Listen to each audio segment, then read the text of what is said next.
We're going to move on to our second objective, which is to learn how to be the best tutors possible in the content area of reading. And for that, Nikki Ojangen is going to come speak. There. Okay. Yeah, I am Nikki Ojanen. I am the regional literacy coach here at the Northeast Service Co-op, and this is my first year doing it. So thank you so much for inviting me here to Teresa and Jeff, and thank you guys so much for being here. This is exciting. Just so you guys know a little bit about me, I was actually in Cloquet, so I'm sure you guys are familiar or heard of Cloquet, maybe not, but about an hour away. And so this is my first year here. I was a science teacher forever, and then you're probably thinking, what are you doing talking to us about literacy? So this is actually year 5 of my literacy journey, and it has been life-changing for me. Like, I actually started working with a literacy coach in my science classroom before taking the position as a literacy coach in our district, and I have just seen the strong impact that this new type of reading instruction can have on students in all areas and in all subject matters. And so I was going to start my timer so that I don't go over. Sorry. There we go. So I'm excited to bring this to you, and I'm excited to share with you some of the things that I've learned. So the first thing, hold on, I'm going to organize myself. There we go. So I got a clicker. That's right. So by the end of today, kind of my goal, and when I talked with Teresa about this, reading instruction is shifting. And so I'm understanding that some of you were in the classroom, maybe were retired teachers, have taught reading before. And so our goal today is just to understand this new shift in reading instruction, courtesy of the READ Act. So we're going to look at the science of reading, the READ Act, and kind of how these things are going to impact the way that you are helping your students when they are doing reading or working on literacy activities. And we always like to start off, so we, Steph and Kristen and I, and then Tara, who is our supervisor at the co-op, we are part of the Minnesota State Compass program. So collaborative, oh gosh. I was going to say, I was forget it.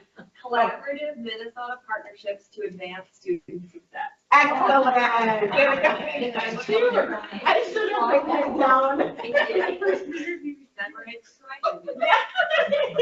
And so our work through Compass and through the Minnesota Department of Education is based in these. We are always really cognizant of these 10 Minnesota commitments to equity. And I just wanted to share these to you. I feel like our training today really focuses on number 7, 8, and 9. So number 7 is monitor equitable implementation of standards, improve quality of curriculum and instruction for all students. So in your jobs as tutors, I felt like that was one that you were really focusing on. Number 8, valuing people, focusing on teachers and leaders, developing people you have, ensuring equitable access to best teachers. So that's you guys. We value you. We value the role that you play in all of the students' education that you're working with. And then number 9, improving conditions for learning. So I won't, Teresa already really touched on this, but we're just focusing on culture, climate, that social emotional development, having those relationships. Like what we're going to talk about today is important as well. Like Teresa said, that those relationships are coming first. So we really value that. We really value that the students and you are not going to get as much out of your partnership without that relationship. All right, so to start, we're going to play a little word game. And I actually don't know. Do you guys know Blippi? I found this GIF, and apparently Blippi is a very popular fan, like with the under 4 crowd. But what I'm going to do, I'm going to just demonstrate with you guys, and I would love if you feel comfortable just saying or speaking the answers that I give to you. I'm going to give you something called the PAST assessment. And so what this is actually an assessment that may be used. Some of the students that you're working with may actually do this assessment. It's a phonological awareness screener to tell us a little bit more information about a student. So I'm going to have you do it if you're okay with it. Oh no, you just know. So okay. I get to tell you something and then you get to say it. Okay. So for example, we'll do one together. The first one says, say leapfrog. Now say leapfrog, but don't say leap. Frog. There you go. So I'm going to go through these, and we go at a pretty brisk pace. Like when the students do this, they get 3 seconds to be automatic to say these. So, and keep in mind, this is an assessment that kindergarten through second graders would be using. So I actually did this with, I have a kindergartner, and she loves when we do this kind of stuff, but some of them are tricky. Okay, ready? So now say doorbell. Doorbell. Now say doorbell, but don't say door. Doorbell. Say mailbox. Mailbox. Now say mailbox, but don't say mail. Box. Say, okay, these ones are tricky. Now say far. Bar. Bar. Now say far, but don't say, Arm. say name. Name. Now say name, but don't say, Name. Say five. Five. Now say five, but don't say, Five. say kite. Kite. Now say kite, but don't say, or sorry. Now say kite, but instead of say, Right. Right. Say cane. Cane. Now say cane, but instead of say, Rain. say soup. Soup. Now say soup, but instead of say, cup. Food. Now say, see that kind of, say sleeve. Sleeve. Now say sleeve, but don't say, Leave. say great. Great. Now say great, but don't say good. Great. Say sword. Sword. Now say sword, but don't say d. Sword. Say mint. Mint. Now say mint, but don't say t. Mint. Say seat. Seat. Now say seat, but don't say t. Seat. Say spy. Spy. Now say spy, but don't say. Spy. Say claim, we're gonna trick here. Say claim. Claim. Now say claim, but don't say fool. Claim. Say crime.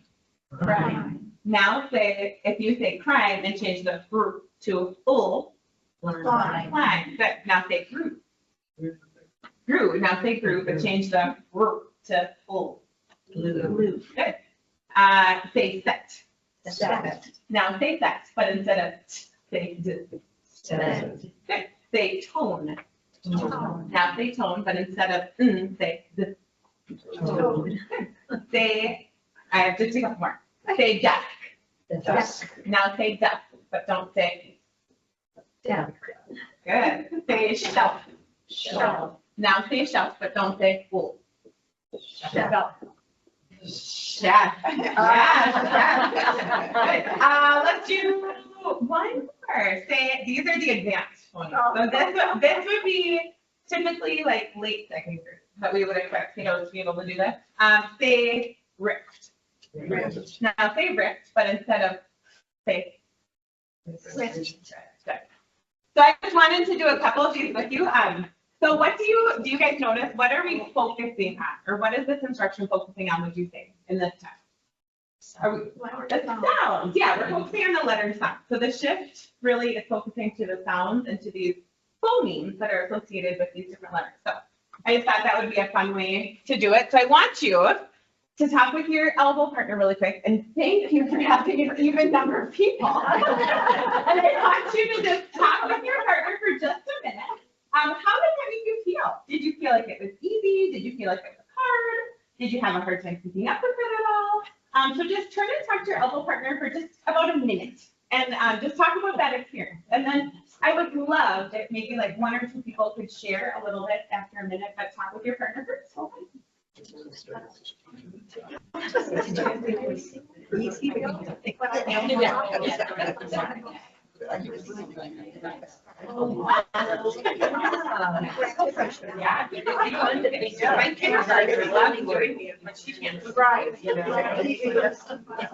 Yeah, and if you would like, I have this.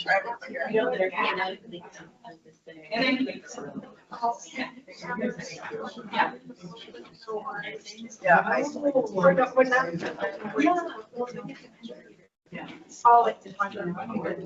okay, take like 10 seconds to finish up that conversation.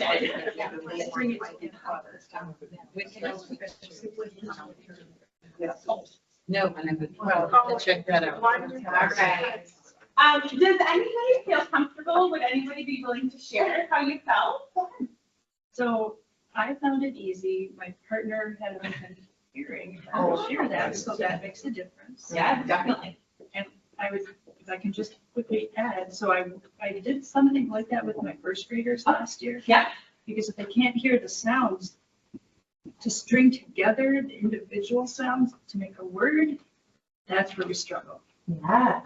So did you feel like it was beneficial to use? Like, did it give you good information doing something like this with your first graders? It did that they needed more work on that. Yes. Yeah, so you found it beneficial. Good, thank you guys for sharing. And yes, hearing is a big thing too. And I apologize, I should have probably walked around more or projected more. But I think the idea, Oh, It could be valuable in terms of if somebody's not hearing, maybe they have an issue with hearing. right. You know, like a little child. That could give you good information too. And I'll give good information back, because I know that my son was not hearing when he was in kindergarten for most of the year. And I had no idea. I took very long to figure it out myself. But if somebody like you were sitting with him and recognized and tipped out the teacher, it can head stuff up earlier. So those important observations to share back with the teachers is really critical. Definitely, and you could absolutely be, a teacher could potentially, right, ask you 2 minutes or something like that, so thank you for sharing. Anyone else want to share your experience, or how you feel, or past experience, anyone else given this assessment before? Yeah, do you want to share anything, John? Just that it was, in the district where I taught, it was used as a dyslexia, assessment tool. So. Yeah. Great criteria that we were supposed to evaluate kids and then, inform the parents based on the results, so. Yeah, and we actually won't talk about that a lot today, but that is a big thing, like within the state, is that all students K-3 go through these assessments, which we'll talk a little bit about. But one of the things they're looking for are those characteristics of dyslexia. And one of the new things that has been added just recently, students are going to be screened 3 times a year for nonsense word fluency. And so what happens a lot of times, and why this screener could be important for recognizing characteristics of dyslexia as well, is that your dyslexic students may have these words memorized. They might see it, they might see a picture, you might not know that they're having a hard time reading it, but really they have a hard time focusing on those sounds and manipulating those sounds. So yeah, that would be another really important thing as well. Thank you. I have a question. Oh, yeah. For mentioning dyslexia, I have a grandson who's dyslexic. There's very little help for him in his school, very little. I mean, that's one reason I tutor. I don't have them in my group, but I want to see what they're doing, and there's just not much out there in the schools. And so his mom and we feel a pretty heavy burden to help him with this, and we don't have the tool. As a tutor, I don't have the tool. Yes, and I think, so what we're going to talk about today, the structured literacy, there's a ton of research behind it that is good for all students, but especially those students with systematic, explicit instruction really should focus on helping those kids with dyslexia as well. And I know at the state level, that's the focus, like with these K-3 students trying to identify characteristics of dyslexia, and my hope would be that then providing more support to those students. So that is a heavy burden. It's a very heavy And I know burden. that, staff, I don't know if it's okay to share, I know staff has a daughter that is dyslexic as well, and I know it is a struggle to find those resources. So I'm really hopeful with the state, like putting the focus on this, that really brings down. And I think part of it is we are rural too. Who is an expert on dyslexia up here? Yeah, I don't know of one. I don't, Is yeah, that one through the agency, the co-op? we don't have one. I wonder if that's something to consider, that then schools could access. And clearly that person would work in every school all the time, but that person could get in and speak with teachers and lead some professional development, even with our tutors. It's just, I think maybe an agency. Well, and I know too, and, oh, sorry, go ahead, Sarah. They're gonna have like videos and things out, the screening for every student with the characteristics of dyslexia, and sharing that will be a requirement to families and students, which is awesome. And with the additional funding, what I'm really excited about is we finally have a team on the co-op, which will be really helpful, but also like all of the support staff that help interact with students around reading. It's the first time that there's been money given and training to train them in the same ways that they haven't been afforded that before.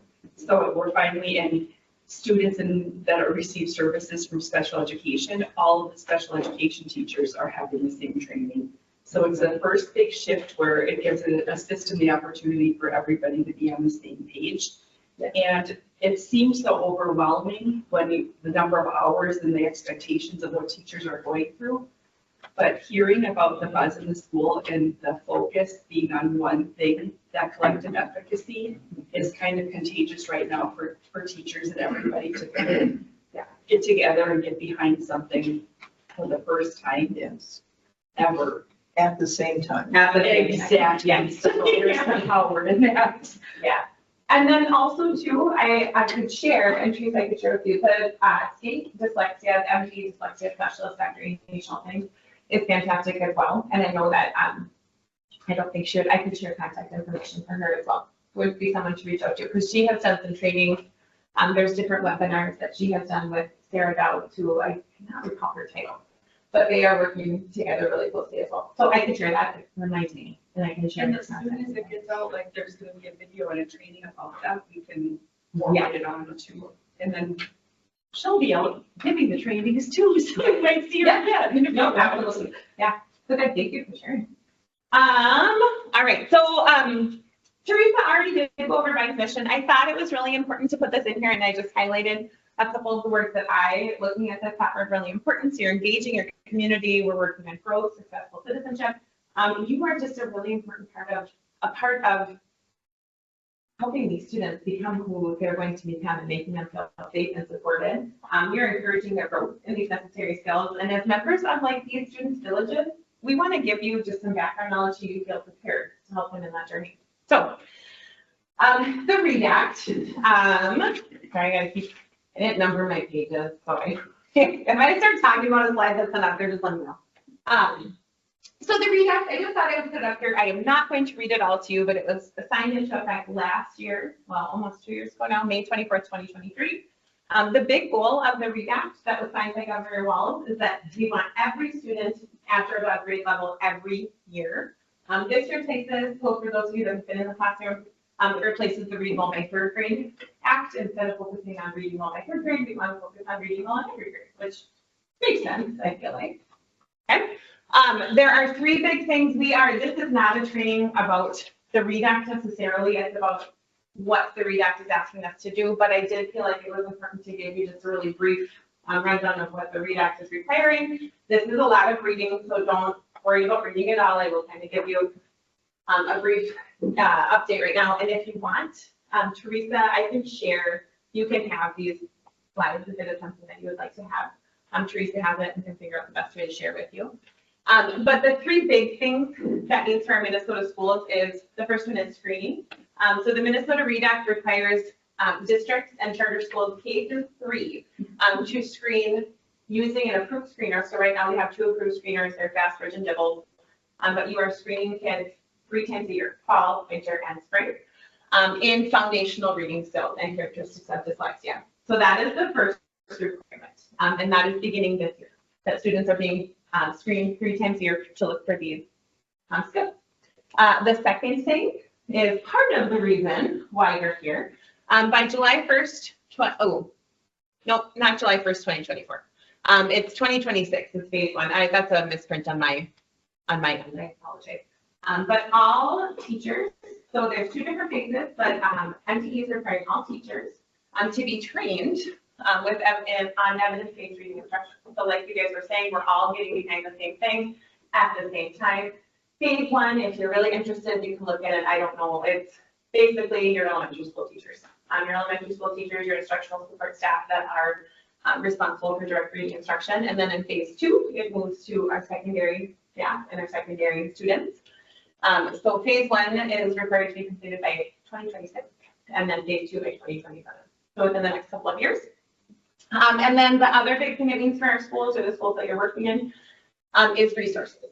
So we are requiring districts to use evidence-based curriculum, MDE is.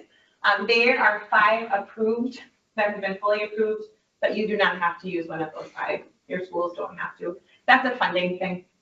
So if you use one of the 5 that are fully approved by MDE, you can use redact funds to, I think it's to completely reimburse the cost of that curriculum, as long as you're using an evidence-based curriculum. It's not every school in the state is going to be using one of there are 5 that have come up. So that's just a really brief introduction to the READ Act. I also wanted to show you, or Teresa and I thought it would be good to show you, again, if you're interested, and we'll share these slides with you, but there is a READ Act webpage, so I will just click on it really quick. We won't spend a lot of time on here, but if you go, the Department of Ed has the READ Act webpage, and if you look over here on the left side, this is where you would find the most up-to-date information if you're interested. So like if you scroll, oops, over here, we were talking about screening. So if you scroll on screening, and if you go down, it tells you, hold on, I think it's here. Oh, no, it's right here, sorry. There we go. So if we go to the screening guidance and scroll down, it tells you all the different tests that the students are going to be doing. And like I said, this is up to date with all this information. If you have a question about like PD or about the professional development that your teachers are going through, this is all here. So again, I'm not going to spend a lot of time on it, but the READ Act webpage really is kind of a one-stop shop. Oh man, just closed it. That's okay. I got it. Right? Hey, it could be a lot worse. There we go. There we go. Okay, so moving on. Why? Where did the READ Act come from? Like some of you might be saying like, well, I've been teaching for this long, or I've been in the classroom for this long. Why is it changing? Okay, so it's changing because of research. There has been research, and this is not new research. Scientific reading refers to a large body of both standard research collected by cognitive scientists, other reading experts throughout more than 5 decades. So this research is not new. It's been around a while, and it tells us how we learn to read and the most effective way. It actually is really interesting. We're not going to go through all of it today, but if you ever have time and all your free time and want to learn a little bit about the research behind it and the brain science behind reading, it's really fascinating what they have been able to find out and share with people. It's really cool, but this is kind of what it boils down to. Just a couple of main points. So this research proves to us reading is not natural.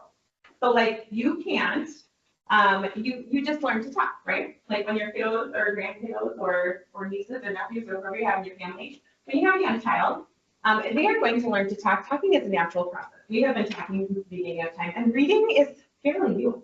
Like reading, we invented reading and writing fairly recently in our history, so it's not something that's naturally wired into us. Most students require this explicit and systematic reading instruction that we're going to talk about. Foundational skills like phonological awareness and phonics, they're critical to being able to crack the code of reading, written language. And in fact, effective reading instruction also involves exposure to conceptually connected text sets and rich vocabulary, which we'll talk a little bit more about today. So here, has anyone seen this before? This little, if not, if you would like to read this, it is on, I believe, page 20, if you guys grab your handbook, because I know this is kind of small writing, on page 20. Okay, yeah, 20. Okay, on page 20, it's not this exact one, but you can see right here. We're going to talk more about these a little bit later, but this is kind of showing you all the different pieces that go into making an effective reader. It boils down to the simple view. We think about word recognition. So can you read the words? Can you sound out words? Do you know what the letters on the paper mean? And language comprehension, the ability to understand like the words. If I say the word water, water, do you know what that means? If I say the word shirt, do you know what that means? And those two things together combine to form reading comprehension, or combine to determine your reading comprehension. So can you actually read and understand and obtain meaning from what you read? So we are going to talk today about the skills that go into each of these. So if you look at this, if you're on page 21, right here, you see the decoding is in red, the language comprehension is in blue, and then decoding is broken down into some different skills, language comprehension is in different skills. We're going to talk about some of those different skills today and how they combine to make a skilled reader. Right, any questions so far? Nothing going really fast, but I keep looking at my time. Will you give an example of the equation as we maybe of that coming up? Yeah. Yeah, so multiplication, we're gonna go into math, so Kristen and Steph might have to stop me if I'm saying this wrong. But if we think about it, if you have a student, and you guys can probably all think of a student in your mind that has a really high language comprehension, they have a really high verbal ability. You can have a conversation with them, they understand what you're saying. But if they cannot read the words that are on the paper, if they have a hard time sounding up words, they don't have a lot of, their sight word vocabulary is really low, their overall reading comprehension, you could give them a text. And if you read the text out loud to them, they might understand it. But if you ask them to read it, since this is so low, even though this is high in the multiplication problem, this is going to bring this down, which is going to decrease their reading comprehension. At the same time, you might have a student that is very good at phonics, phonological word fluency. They might be really high here. And if you give them nonsense words, they could ace your test. But if they haven't had exposure to some of that vocabulary and they haven't had exposure, they don't necessarily know the meaning behind those words, that's also going to impact their reading comprehension. So you can probably think of a student where each is the case, I'm guessing, where if one of these is a little bit lower, it's going to bring the other one down and bring their overall reading comprehension down. Does that make sense? Perfect. Okay, so the action to accompany this research, so we've done all this research, we have 50 years of research, figuring out like, yes, we should use this, the science of reading is the thing. Structured literacy is the tool we are going to use to get that research and science of reading to our field. So what I want you to do, since you already have your book out, can you guys turn to page 21? And I'm going to ask you a couple of questions about structured literacy, but before I do, I just want you to take a peek at page 21, maybe just a picture on the top that shows you structured literacy. We're going to focus on those 5 pillars. And I want you just look at it for a minute, peruse, and then I'm going to ask you a few questions. You and your partner are going to be tested. Maybe some true or false questions. It's okay, I'm not going to keep score, you're not going to be graded. And you can keep this self-important.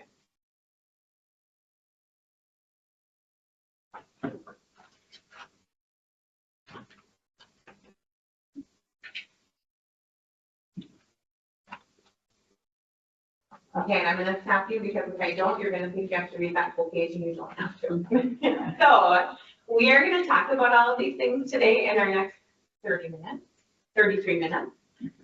But before we get into it, I'm going to ask you some questions and let you know. So I'm going to get you to talk with your partner. I have a true or false question up on the board. So structured literacy is just more fun. Talk with your partner. Do you think that's true, false? You can use your book if you want to. If that's okay. I don't know. Yes, that's right. I'm not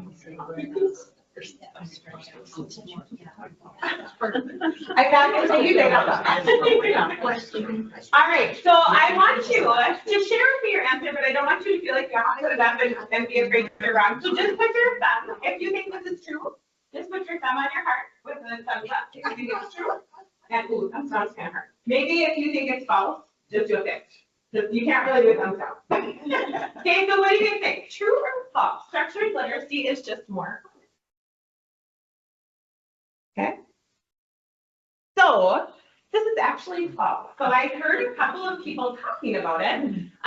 It's one of the strengths. So structured literacy, phonics is one piece of it, but it's not the only part. So when you guys are in classrooms with teachers this year, that might be a thing that comes up. That might be a thing that you hear. That, oh, we're all in charge of phonics now. Phonics is one piece of it, but it is not the only piece. So if you look, our phonics would be down here, but we are also focusing on background knowledge, vocabulary, language structures. We're focusing on a lot of other things as well. Okay? All right, and there's another one for you. You guys did good. Structured literacy is what is best for all students. So talk with your partner really quick. What do you think? Is it good for all students? Is it just good for special ed students, for dyslexia students? What do you guys think?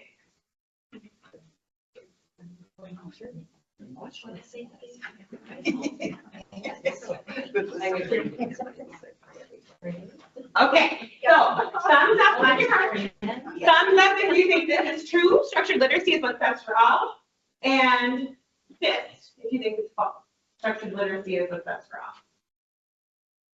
So it is actually true. Sorry, true. Yep. Again, this is really small, and I apologize. I should have made the picture bigger and taken some of the words away. But, so if you look, I can just explain it to you. If you look down here, based on the research that has happened over the last 50 years, 5% of students, for 5% of students, learning to read is pretty effortless. They don't need, you can give them, it doesn't really matter what kind of instruction you're giving them, they're gonna learn to read. Another 35%, learning to read is pretty easy, as long as you give them some broad instruction.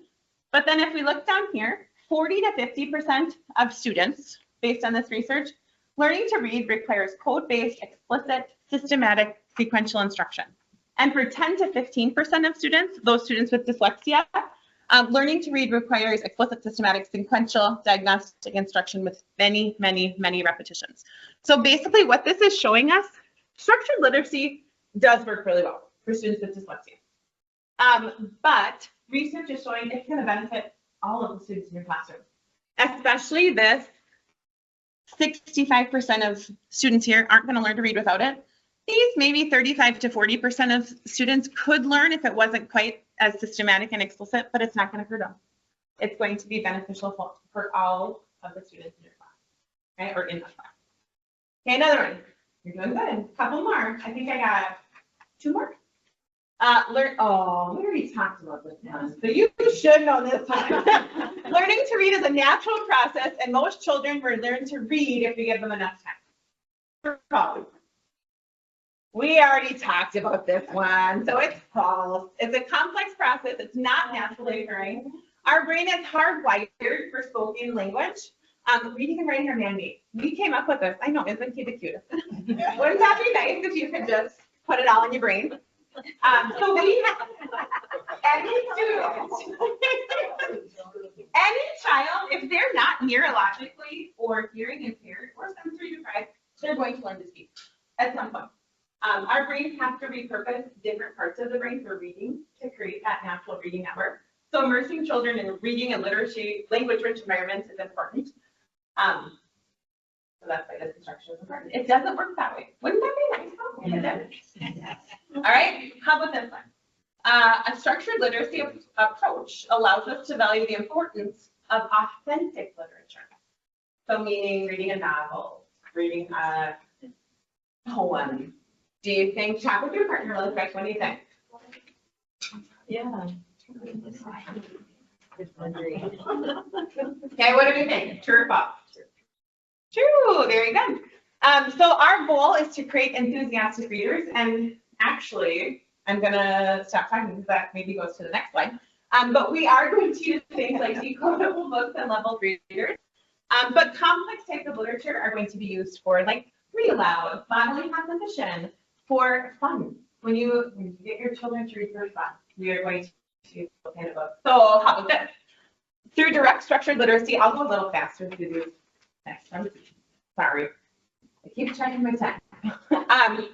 Through structured literacy instruction, the joy and love of reading that students experience is positively effective.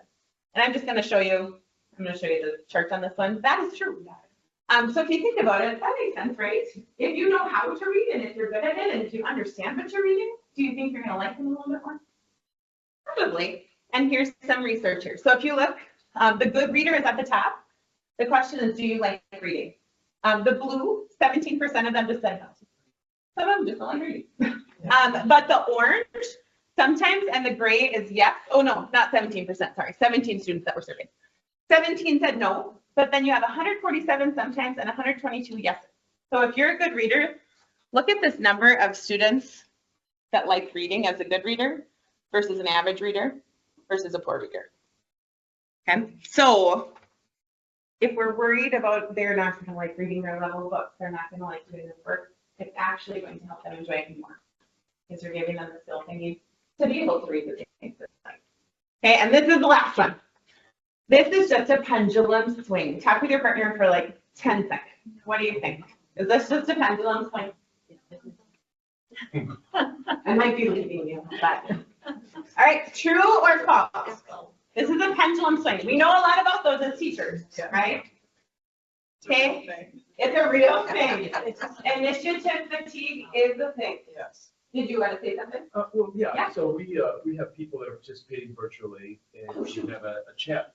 Oh, perfect. And Daniel, one of the people, tutors that's online, pointed out or made a point, structured literacy may not account for the nuances of culture and logic, which I think is a fair point, but I think it comes back, like it always does, to the teacher doing a good job. But I thought that was a good point for to share. Yeah, no, and I think that also with the logic and with culture, it's, yeah, you use the structured literacy to give them the basic skills. And then once they have these skills, that's when we weave in those other areas that when we're looking at the comprehension or when we're looking at bringing in some of those cultural pieces. So that's what I would say too. And can I just add? Yeah, absolutely. One of our superintendents has shared with me that they have a heavy emphasis on nonfiction.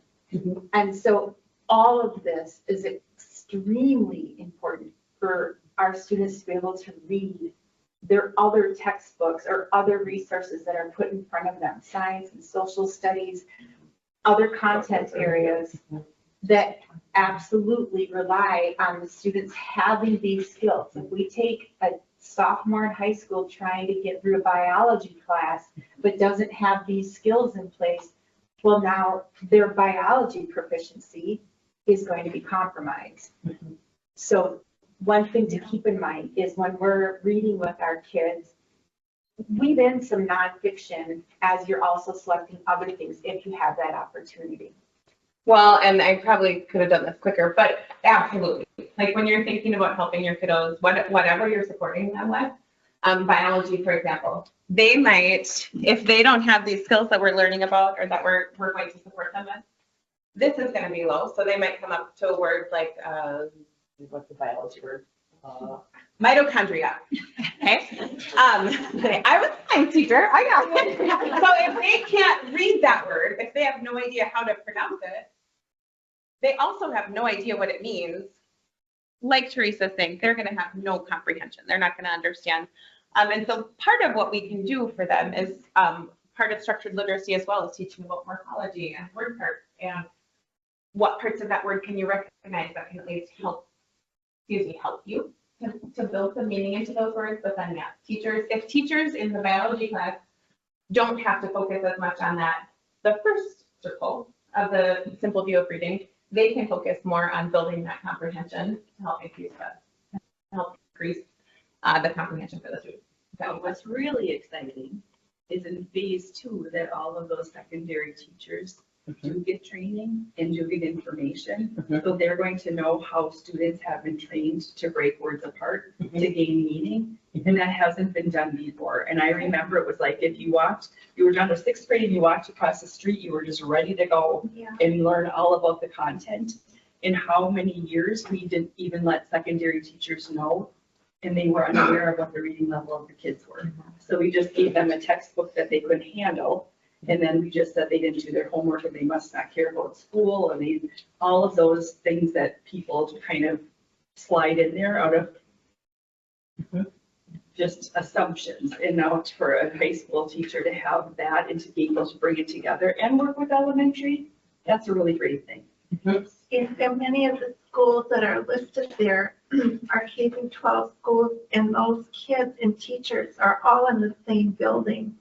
And having taught in a building K-12, I taught kindergarten through 12th grade music, so it was like I was all over the place, but that was good to me. I knew those kids all the way, and I was always surprised that there was not so much communication between these classes. And I thought, my gosh, we're half a block away from each other in the building, or a physics teacher telling me, well, my kids don't get combustion. And I said, talk to the shop teacher. They're doing, industrial arts, they're doing engines right now. Maybe just show the kids. I think we need more of that kind of collaboration, not just the training individually, but together too, as K-12 teachers, because a lot of those schools on that list The K-12 buildings. They are K-12 buildings, yeah.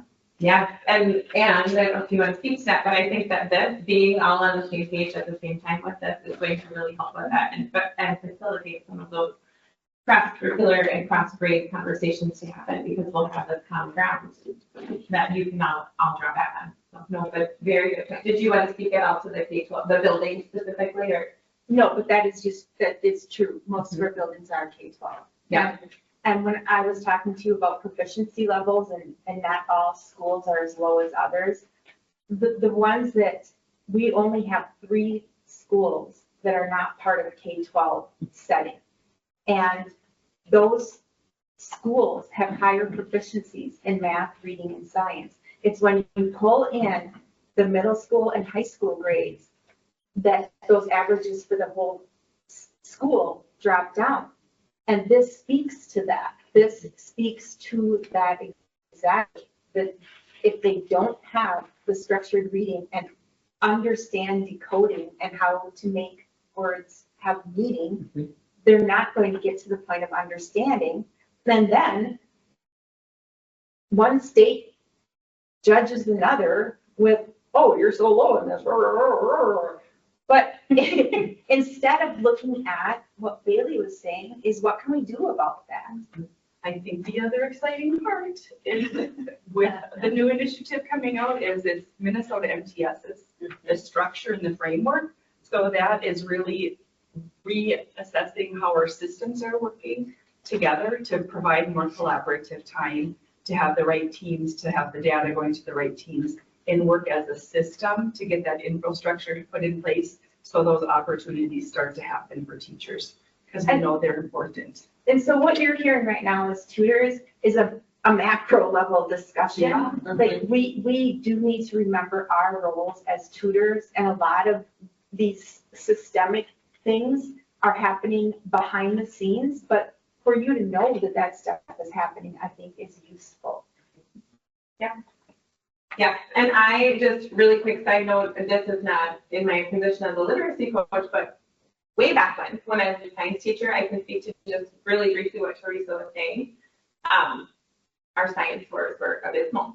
Like our science scores in 8th grade science were abysmal, and it is because it wasn't really testing them on their science knowledge, it was testing them on their reading comprehension. So if they could read, and it's the same thing, like that's, I think, why we see a big drop in some of those. Again, not like an opinion of MTA, just my personal experience. That's why we see that drop when we get into the middle school and the high school comprehension MCA comprehension based tests, is because in elementary, it focuses more on this word recognition and decoding, and they're just easier. Like sometimes the test, there's some of the questions that you ask students are easier and they can understand them, and they're using words that they're more familiar with.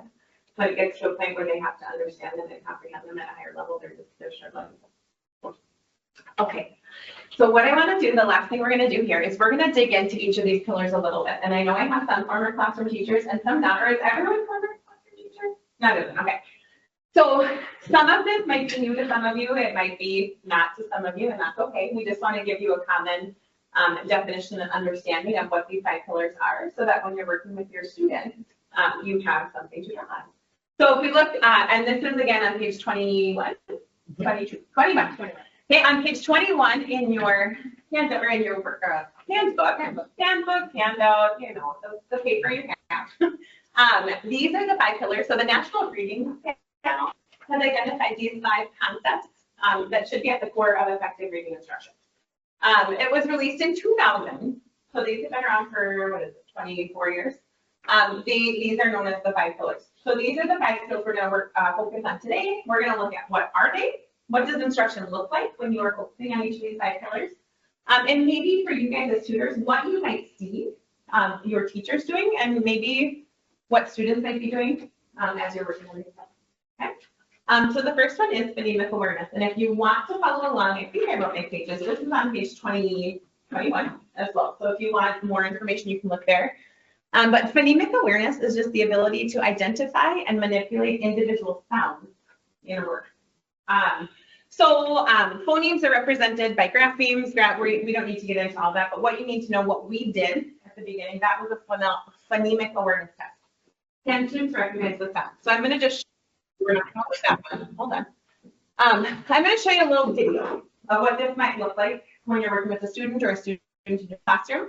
As you watch the teacher, this is my favorite little boy, Tara. This is the little boy you're falling in love with. As you watch the student go through these activities, what do you notice? So I just want to, so this is an example of a phonemic awareness activity. Can the people online see this if I show a video? Yes. They can, okay. So if this is an example of a phonemic awareness activity, what are some things you notice? What are they doing? What are they saying? I'm going to give you a chance to just talk with your partner after you watch. And I dare you not to fall in love with this little guy.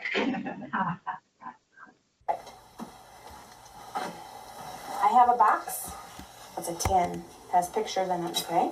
I know. You know, and I'm going to see if you can guess what my pictures are, okay? Listen to the whole thing before you take your guess. Are you ready? Okay. My picture rhymes with how, but it starts with a k. How? Cow rhymes with how. Like, how do you do it? Right. My picture rhymes with wig, but it starts with a Pig. pig rhymes with. Wig. My picture rhymes with luck, but it starts with a d. Duck. Duck rhymes with. Luck. And when you're lucky. Right. This picture rhymes with hair, but it starts with a b. Bear. Hair rhymes with. Bear. Very I good. know it. How rhymes with. Cow. Wig rhymes with. Pig. Luck rhymes with. Duck. Hair rhymes with. Bear. Very good. Okay, we're going to do something new, so sit up straight. You ready? I'm going to get my pennies out so we can help you count. I found the other penny. Did you find a penny? Yeah, Okay, I found the other penny. good. I have lots, so you don't have to worry about using yours, okay? I have them over here. What is your name? Isaac. Can you clap how many? Isaac. Clap. Isaac. Isaac. Isaac. 2. Every time you clap, it's called a syllable. Can you say syllable? Syllable. Right now, we're just going to say claps. Are you ready? I'm going to show you a picture, and you're going to tell me how many claps. Fox. Fox. 1. 1 clap. Very good. What is this a picture of? Lion. Lion. 2. 2. This one's hard. Do you know what this is? I don't know how to do it. Koala. Koala. Go ahead and clap. Koala. 3 claps. Oh, what is that? Elephant. Claps. Elephant. 1, 2, 3. Elephant. 3. Very good. Okay, this is a hard one. What is that? Bird. Bird. What kind of type bird? I don't know what kind of bird. We're just going to say bird. Clap for me. Bird. Bird. 1. Very good. We're going to So just talk to your elbow partner for a second. What did you notice about the phonemic awareness activities? And you can think back to when we did the past as well. What are some of the things you're focusing on if you're helping a student with this phonemic awareness pillar? Back to your person. You can look in your book too if you need to.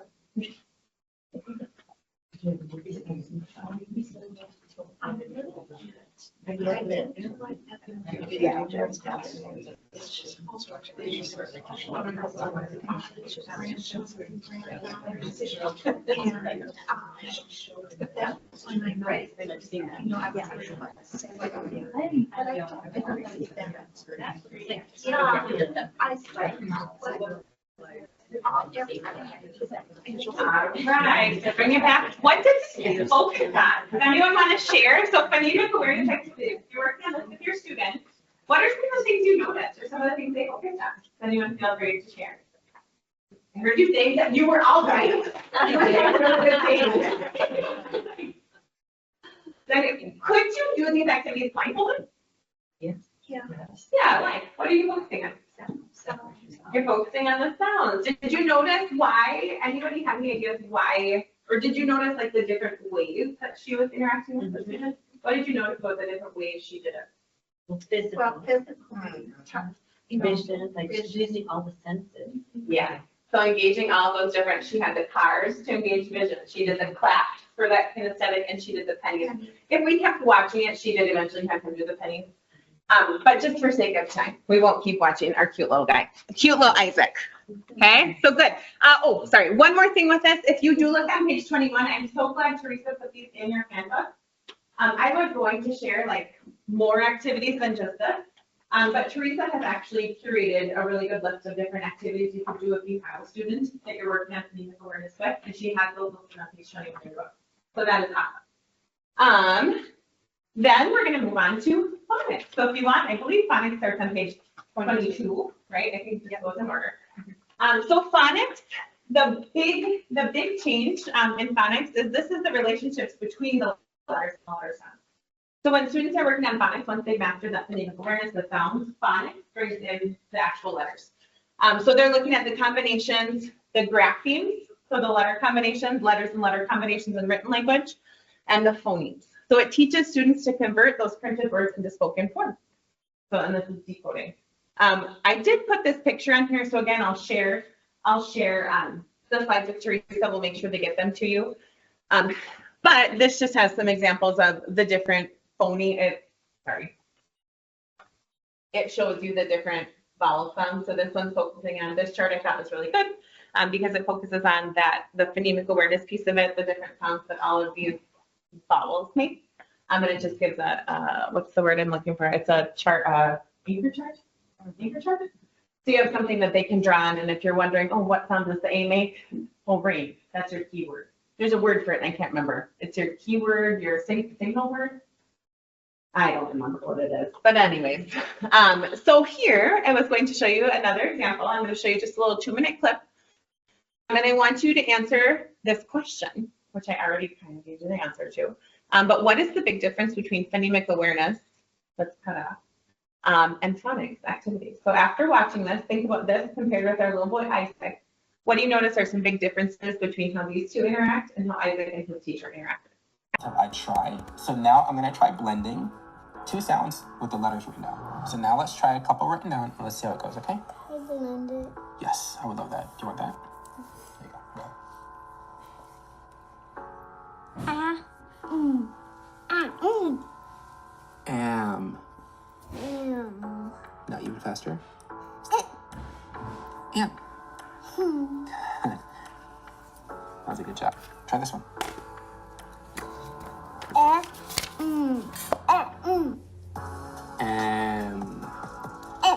Good. Good. That continuous blending is working for you. Stretching that vowel right now is not working out loud. It is working right now.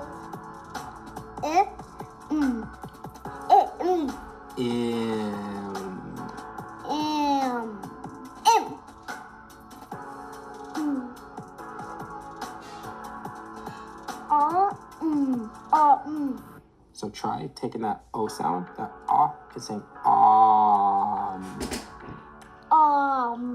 and then do it fast. Good. A little faster.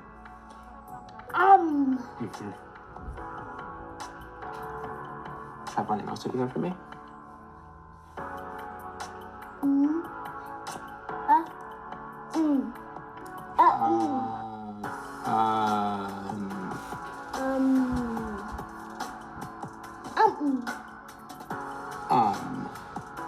Good. Really good. As you can see. So talk with your elbow partner. What are some of the big differences you noticed between the phonemic awareness activities, so that was with Isaac, and the phonics activities with the little girl? So go ahead, talk with your partner. And I'm gonna cold call you, but I'm gonna tell you right now, I'm gonna call on one person, 2 people to share. So make sure you and your partner have something you can say. If I call on you, okay. So what 1 or 2 big differences you see between the phonemic awareness and the phonics activities? They all have their communication.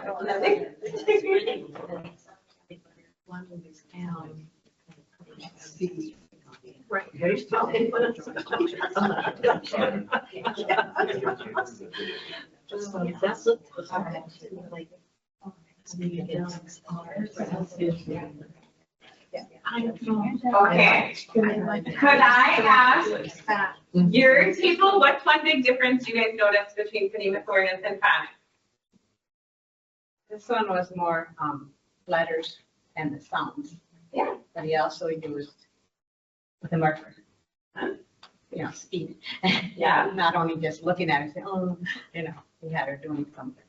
Yeah.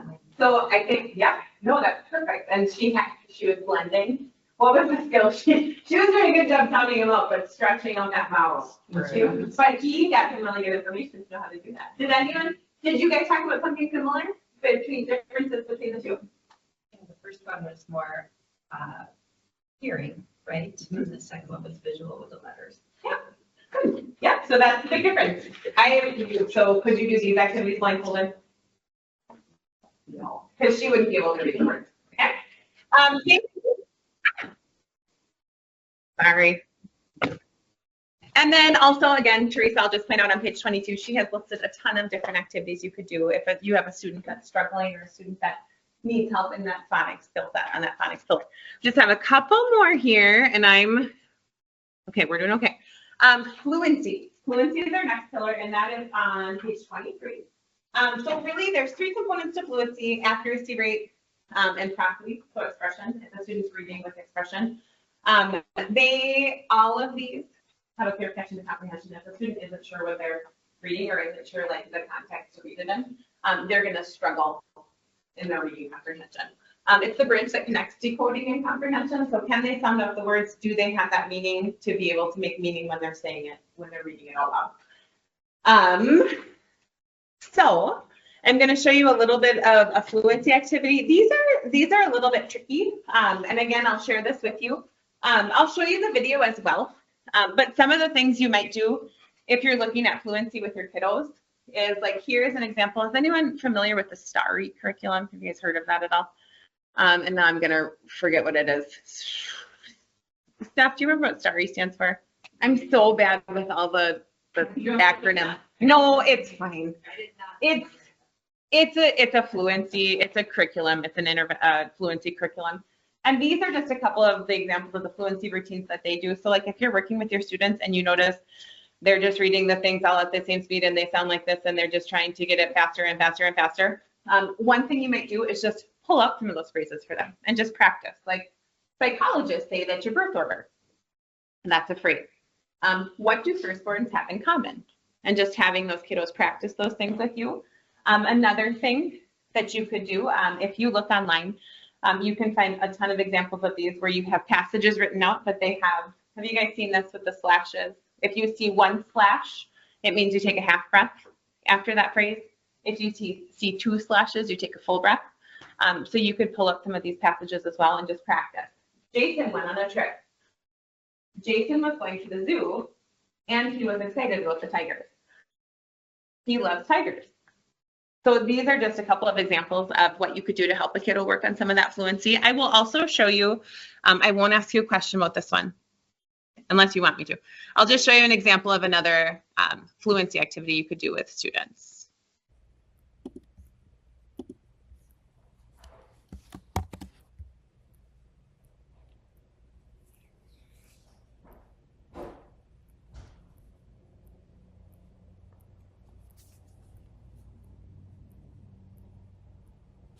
So now what we're going to do is we're going to try something called echo read, okay?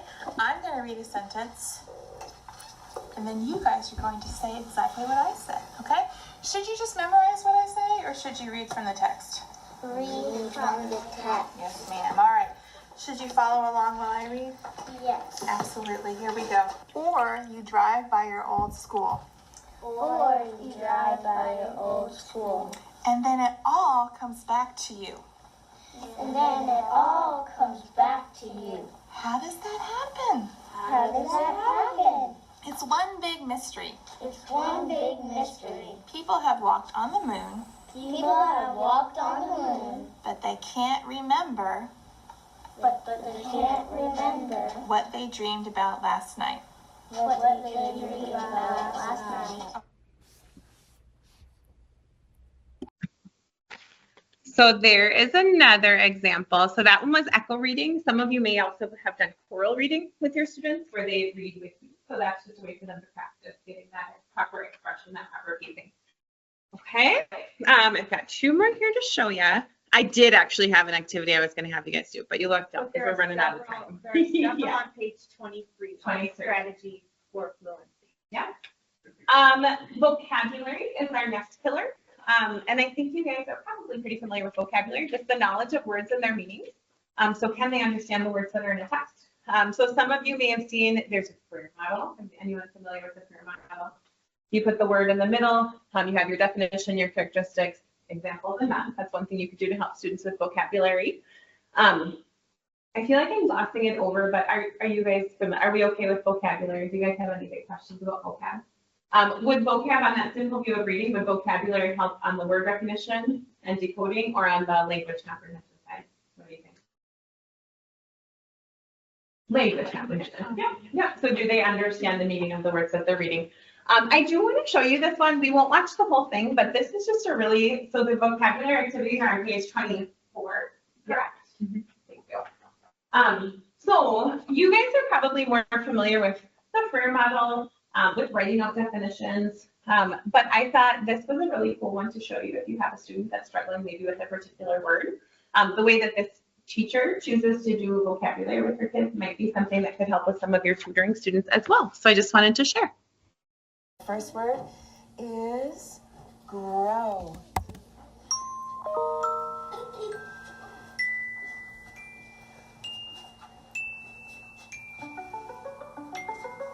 Beautiful. Because I use movement to help teach vocabulary, I find that my students are a lot more engaged. I find that their writing is a lot more descriptive. It's a more joyful experience for them. Wiggle, wiggle, wiggle, wiggle, wiggle, wiggle, wiggle, wiggle, wiggle, wiggle, wiggle, wiggle.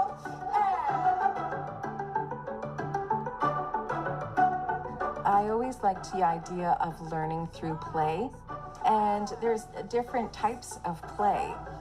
The play that I like to use in my teaching is directed play. So I'm scaffolding lessons for students that they can be playful in and allows them a lot of exploration and creativity within those activities. Words. Here we go. There's fluttering. My objective was to introduce some new vocabulary to the students. Some of the snow words that we had. We were talking about the actions of snow. I read them a poem using words like fluttering, billowing, and shimmering, explored what they might mean. When snowflakes are fluttering, fluttering, fluttering, fluttering. Okay. I said, well, what does fluttering look like to you? Then they get to experiment and move their body. It gets their brain cells activated. When they just do a simple movement like that, then it allows them to tap into some more creativity and more imagination. Like a snowflake.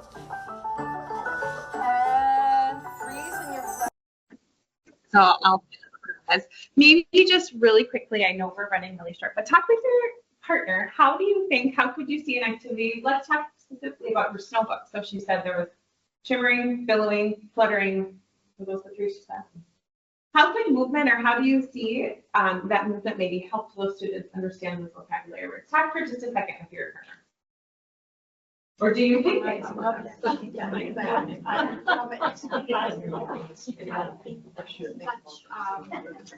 a connection between your body and your mind, acting it out.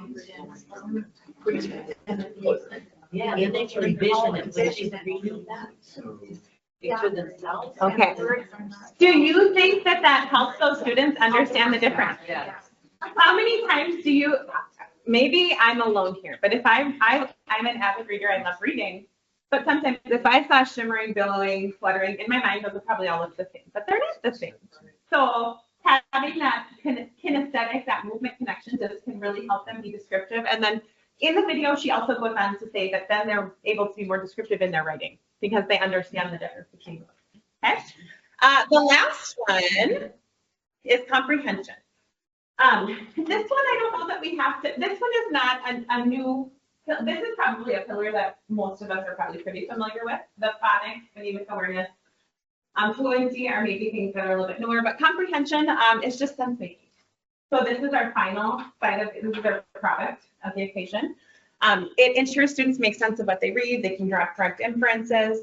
Comprehension skills deepen. As they deepen, they can go beyond surface level of the text. So this is where when students are truly comprehending what you're reading, you can ask them thought questions and opinion questions and questions that aren't directly hunt and peck questions out of the text.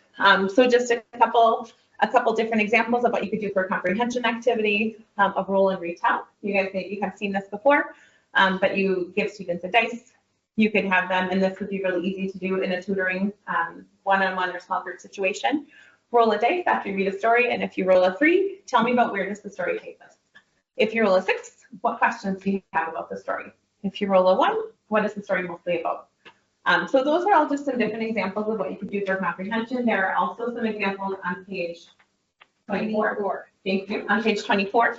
And then again, I just want to show you, I'm not going to show you this whole video clip, but this is you may have students, I do want to share this with you because you may have students that this would be really helpful if they're having trouble comprehending something. This is, you're creating a picture. Like if you ask them questions and let them take that picture from their mind or help them to get a picture in their mind. This is another example of something you may be able to do. So I'll show you just a little. What we're going to add to our toolbox today is visualizing.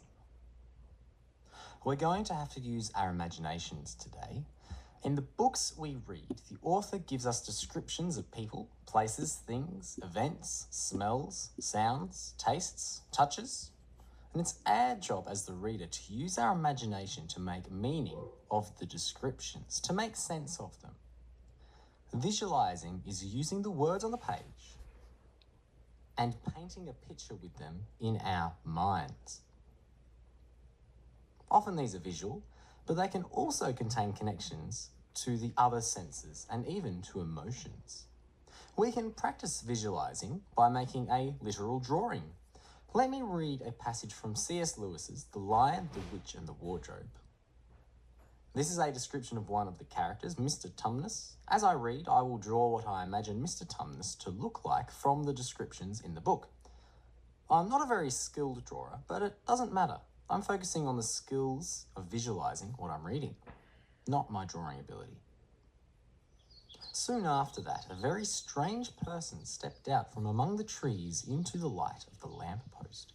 He was only a little taller than Lucy himself, and he carried over his head an umbrella, white with snow. From the waist upwards he was like a man, but his legs were shaped like a goat's. The hair on them was glossy black, and instead of feet he had goat's hooves. He also had a tail, but Lucy did not notice this at first because it was neatly caught up over the arm that he held the umbrella so as to keep it from trailing in the snow. He had a red woolen muffler around his neck, and his skin was rather reddish too. He had a strange but pleasant little face with a short pointed beard and curly hair, and out of the hair there stuck 2 horns, one on each side of his forehead. One of his hands, as I have said, held an umbrella. In the other arm, he carried several brown paper parcels. What with the parcels and the snow, it looked just as if he had been doing his Christmas shopping. He was a faun. And there we have it. I've just turned the words on the page into a picture. I've used my imagination to picture. I was going to show you. You show there. So there's his drawing by Mr. Tumnus. But this could be something to help students, especially if they're reading words or hearing words like muffler. Talk to how many of your students know a muffler. But if you drew a picture of it, that would really help them with that comprehension. All right, we made it. I just want to talk really briefly on page, if you guys go back to 20, you can see this picture better. 20, thank you. I just want to show you now that we've talked about them, maybe how some of these pieces fit together. For your benefit. So if you look here, we have our simple view of reading at the top that we talked about at the beginning, word recognition and language comprehension, equaling that reading comprehension. And if we look, our word recognition, this is where we're going to see our phonological awareness, our phonics, our fluency. So our students able to actually read what is on the page for them. And I would argue fluency is probably kind of going both. But then we have our language comprehension. That's our comprehension, our vocabulary. This is also where you're going to get into things like syntax, semantics, morphology, That's all here as well. But this is how these fit together. And then I just wanted to show you, so now if we take this, our simple view of reading, we can also, I'm sure you guys have seen or will see if you're in classrooms or have heard of the reading rope, so Scarborough's reading rope. And this is kind of how it fits here. So we talked a little bit about at the beginning, these decoding skills are the top part of our rope. So decoding, can they sound out the words? Phonological awareness, are they aware of the sounds that make up those words? Their sight word vocabulary, we talked about that a little bit as well. That's that top part of the rope, top part of the rope. And then here for language comprehension, that's where we get into our like literacy knowledge. That's our thinking about genres, thinking about different types of text, our language structures. That's our syntax, semantics, and morphology, background knowledge and vocabulary knowledge that your kiddos have. So when we take both of those two pieces of the rope together, that's when we form those skilled readers. We don't have to, Teresa has done a really great job. These are just some different tips as you're working with students. So just contextualize learning, make those connections, praise effort and outcomes, be attentive, use think alouds. A lot of times with these students, if you just talk to them about how you're thinking, sometimes they don't know how to think about these things, how to process through it. So if you can do some of that out loud processing for them, that helps them to understand. Encourage engagement. So anytime you can be actively engaged with them, maybe even breaking things into smaller tasks. Now that you know about what some of these smaller sub-skills are, working in those smaller pieces, adapting your approach. If something's not working, it's okay to try something different. And that's where maybe those techniques that Teresa shared with you in your binder or handout, keep calling it the wrong thing, those would be really helpful. If something's not working, try something else. And then create trust and rapport. I know Teresa has done a really good job sharing that, and you as tutors, it sounds like most of you are coming back, yes, have been tutors before. So I'm sure this is something that you are just doing with seamlessly.